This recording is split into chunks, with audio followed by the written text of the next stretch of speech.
Hi friends, இன்றைக்கி நம்ம chicken gravy செய்யலாம். ஒரு சூப்பர் டேஸ்ட்டில் எப்படி செய்யலான்னு பார்க்கலாம். வாங்க என்னென்ன பொருள்னு பார்ப்போம். இப்போ நான் 1/2 kg சிக்கன் எடுத்து வாஷ் பண்ணி வச்சுருக்கேன். இப்போ தேவையான பொருள் பார்க்கலாம்.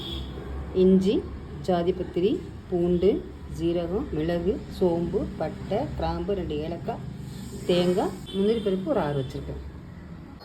இப்போ நான் கடாயில் எண்ணெய் விட்டுருக்கேன். இப்போ இதில் போட்டு நம்ம எல்லாத்தையும் வறுத்துடலாம்.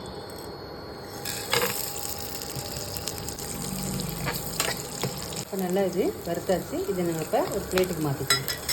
இப்போ இது நல்லா ஆறணுன்னா நம்ம மிக்சியில் போட்டு நல்லா நைஸாக அரைச்சிக்கலாம். நல்லா நைஸாக அரைச்சாச்சு.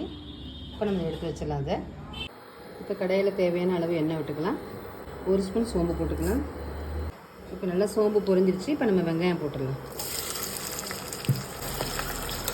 வெங்காயத்தை நல்லா வதக்கிடுங்க. இப்போ ஒரு 1/2 கப் தக்காளி போடுறேன். 2 பழம் நறுக்கிருக்கேன், அதை போட்டு. இப்போ ஒரு பிடி கொத்தமல்லியும் ஒரு பிடி புதினா தலையும் வச்சுருக்கேன், நைஸாக நறுக்கி அதை போட்டுருவோம். நல்லா வதங்கிடுச்சு. இப்போ நம்ம அதில் சிக்கனை போட்டுருவோம். சிக்கனை நல்லா வதக்கிக்கணும்.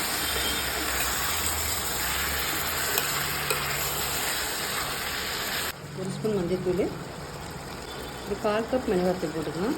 3/4 கப் மல்லித்தூள், தேவையான அளவு சால்ட்டு, 1 ஸ்பூன் நான் இப்போ வீட்டையே தயார் பண்ண கரம் மசாலா போடுறேன். இப்போ எல்லாத்தையும் நம்ம நல்லா கிண்டிக்கலாம். இப்போ நம்ம வறுத்து அரைச்சி வச்சதை இதில் விட்டுடலாம்.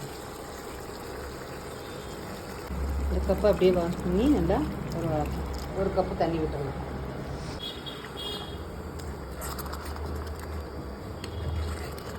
நல்லா கிளறிட்டு காரம் உப்பு எல்லாம் சரியாக இருக்கான்னு செக் பண்ணிக்கிட்டு நம்ம இதை மூடி வச்சிடலாம்.